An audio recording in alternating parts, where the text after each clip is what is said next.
Hello guys, നമ്മളിപ്പോൾ വന്നിട്ടുള്ളത് 2 ദിവസം അടിച്ചു പൊളിക്കാനായി വയനാട്ടിലുള്ള സീഗോഡ് ബാണസുര റിസോർട്ടിലാണ് കേട്ടോ. അവിടെ എത്തിയപ്പോൾ തന്നെ ആദ്യം കാണുന്നത് ഈ വ്യൂ ആണ്. ഈ ഡാമിന്റെ വ്യൂ വേറെ ലെവലായിരുന്നു കേട്ടോ. ആദ്യം തന്നെ ഇവരുടെ വെൽക്കം ഡ്രിങ്ക് നമുക്ക് കിട്ടിയിട്ടോ, ഗ്രേപ്പ് ജ്യൂസ് ആയിരുന്നു. അതിനുശേഷം നമ്മൾ നേരെ നമ്മുടെ വില്ലാസിലേക്ക് പോയിട്ടോ. ഇവിടെ ഒരുപാട് കോട്ടേജ് വില്ലാസ് അവൈലബിൾ ആണ്. 2 മണിക്ക് അവിടെ എത്തി നമ്മൾ ആദ്യം തന്നെ ചെക്ക് ഇൻ ചെയ്തിട്ടോ. ആദ്യം തന്നെ നമ്മൾ റൂമിലേക്ക് എൻ്റർ ചെയ്തിട്ടോ.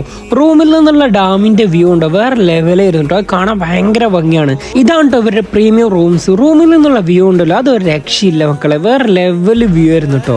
അതിലും പൊളിയായിട്ടുള്ള ഒരു അടിപൊളി പൂളാണ് കേട്ടോ ഇവരുടെ. പൂളൊക്കെ എൻജോയ് ചെയ്തതിനു ശേഷം രാത്രി 8 മണിയായപ്പോൾ ഇവരുടെ ക്യാമ്പ് ഫയർ സ്റ്റാർട്ട് ചെയ്തിട്ടോ. ക്യാമ്പ് ഫയർ ഒക്കെ നല്ല കളർഫുൾ പരിപാടിയായിരുന്നു കേട്ടോ.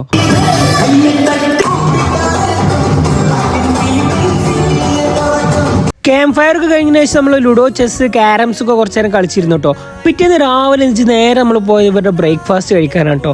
ബ്രേക്ക്ഫാസ്റ്റിന്റെ കാര്യമൊന്നും പറയേണ്ട ആവശ്യമില്ല മക്കളെ, ഒരുപാട് വെറൈറ്റീസ് ഓഫ് ഫുഡ് ഉണ്ടായിരുന്നു കേട്ടോ. എന്തായാലും ഭയങ്കര ഇഷ്ടമായിട്ടോ. സത്യം പറഞ്ഞു കഴിഞ്ഞാൽ ഇത്രയും നല്ല ബ്രേക്ക്ഫാസ്റ്റ് ഞാൻ ഇപ്പം അടുത്തായിട്ടൊന്നും കഴിച്ചിട്ടില്ല കേട്ടോ. നല്ല ടേസ്റ്റ് ഉണ്ടായിരുന്നു ഫുഡെല്ലാം. ഫുഡൊക്കെ കഴിച്ച് ഡാം നോക്കി കുറച്ചു നേരം ഊഞ്ഞാലാടിയിരുന്നു കേട്ടോ. വെറും 1399 ആണ് പെർ ഹെഡ് വരുന്നത് കേട്ടോ.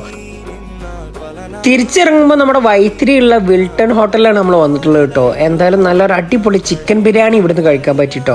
ഒരുപാട് വിഭവങ്ങൾ അടങ്ങിയിട്ടുള്ള നല്ലൊരു മീൽസ് നമുക്ക് ഇവിടുന്ന് കിട്ടിയിട്ടോ. തിരിച്ചിറങ്ങുമ്പോൾ നമ്മൾ നേരെ തുഷാരഗിരി വെള്ളച്ചാട്ടത്തിൽ കയറി, അതിനുശേഷം നോളജ് സിറ്റിയിലൊന്ന് കയറിട്ടോ.